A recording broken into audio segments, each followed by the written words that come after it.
So today we're working on the celica again. Took it for a ride, and it turns out that it needs a inner tire rod on the driver's side because the wheel's wiggly, and you can actually see that moving back and forth. So I went ahead and ordered one from AutoZone.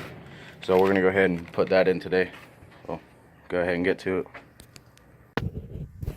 Okay, guys. So we started on screwing it, but I forgot to mention you have to actually count your threads as like you're pulling it out, so you know how far to put the new part in. And that was 17, so now we're gonna go ahead and screw the new one in 17.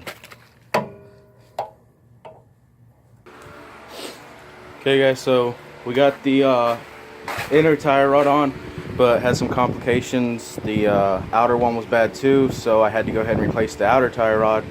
But then the adjustment sleeve, that was all rusted shut and everything, so we couldn't get the outer tire rod out. So I just went ahead and replaced it all. So now it's got outer tire rod, the tire rod adjustment sleeve, and new tire rod. Now what I'm working on now is I'm just gonna clean out the interior because I just threw a bunch of stuff in there. The trunk I gotta clean out, vacuum it, decide what I'm gonna do with that. And then I'm gonna go ahead and I got some runs inside the clear coat.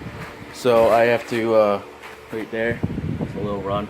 I'm gonna go ahead and start wet sanding these runs, then buff and wax the car, just get it looking real nice before I go ahead and take it out on the road or do anything with it. And gotta finish putting inside the corner lights and whatnot, so that's the project for today. So I'll go ahead and start cleaning out this trunk.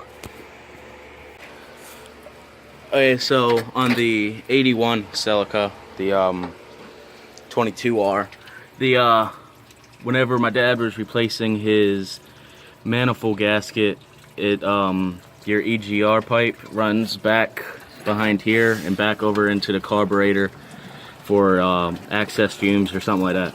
And since this car's so old, it was just so rusty, and whenever he took this pipe off, it just snapped. So he was gonna delete it anyways. So what he did is he just cut it right here with a little grinder wheel. I mean a cutter wheel on a grinder.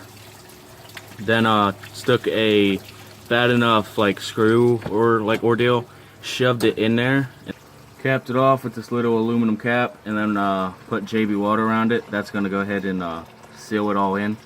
So we'll go ahead and fire it up at some point and see if it worked. Because before it was making a you could hear the exhaust leak through that. So so went ahead and cleaned it up. I mean, this thing looks good cleaned. It's gonna look a little bit better because I'm gonna go ahead and scrub the seats and everything. These seats aren't gonna stay in here for long. They're gonna get racing seats with a 4-point harness and everything.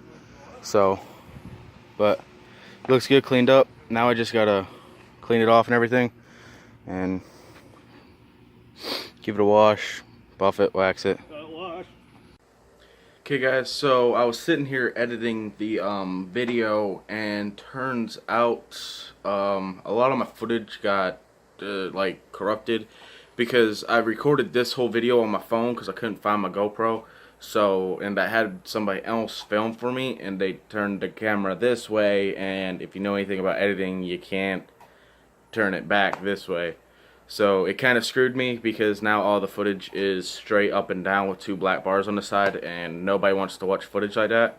So, but and I never closed this video out. We did end up sanding, buffing, waxing the whole car, and it just started pouring down rain. As you'll see inside the next video, it's been raining for a while now. I have like 4 other videos already recorded. I just gotta post them.